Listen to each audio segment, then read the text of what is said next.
दाइ subscribe like and subscribe सुन न भन न जोन चामलिङ जस्तो देखिन्छ त नि जोन चामलिङ म जस्तो देखिन्छ म जोन चामलिङ होइन म जस्तो जोन चामलिङ देखिन्छ कसम भनेको त पर माल देखिरहेको छ हेर आज सेक्सी कालो चस्मा चाहिँ किन आएको कालो जस्तो त पावरवाला हो छ दिउँसो नि अँध्यारो देखिन्छ होला है होइन कालो देखिन्छ उता हेर्नु त कालै देख्नुहुन्छ होला होइन सेतो पनि देखिन्छ ए सेतो पनि देखिन्छ आइटम पनि यस्तो पनि छ नि त सेतो चाहिँ के देखिन्छ लक छ नि त लक छ नि त फोन ए आउँछ देखिन्छ एउटा कहानी बाबु भैया जस्तो देखियो बाबु भैया जस्तो देखियो हो क्या नभन्नु त एउटा कहानी सुनाइदिनु नि त नि त एउटा कहानी सुनाइदिनु न एकादशमा एउटा राजा थियो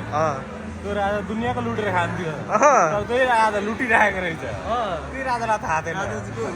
राजा त ऊ हो के अरे ऊ भनेर साँप पालिएर रहेछु होइन होइन हामीलाई चाहिँ पुरा हामीसँग दुध लुट्ने ऊ दुध लुटाइरहेको रहेछ लास्टमा थाहा पाउँदाखेरि त होइन त्यति नै हो तिम्रो केही बोलिनँ म ब्लग बनाउने इच्छा पुरा भयो एउटा पछि एपोइन्टमेन्ट लिनुपर्छ एउटा डाइलग हानिदिनु न अब के खाने र स्यान्डविच खाने होइन भेज भन्थ्यो बाग्ला भेज स्यान्डविच अहिलेसम्म खानुभएको छ फर्स्ट टाइम फर्स्ट टाइम होइन लाइफमै फर्स्ट टाइम होइन हातले खाने चम्चाले हजुर हातले कि चम्चाले मुखले खाने अनि कस्तो हातको चम्चाले कसरी खाने भनेर कस्तो हुन्छ अन्त स्यान्डविच देखेको छैन अहिले यहाँ आउँदा पनि थाहा हुन्छ कस्तो हुन्छ स्यान्डविच अहिले चाहिँ देखाउनुपर्छ होइन चिया त खाँदैछु सेतो छ होइन दुधको चिया हो नि त भैँसी हो दुधको चिया हो नि त त्यो दुध चाहिँ कस्तो हो अब पानीको चिया खाने र दुधको चिया खायो त्यस्तै हो नि पानीको चिया खाने पानी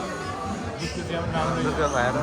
स्यान्डविच आएपछि देखाउने होइन डाइलग हान्ने खाएको देखाउने होइन दसैँ लाए जस्तो हुन्छ अब क्याप्सन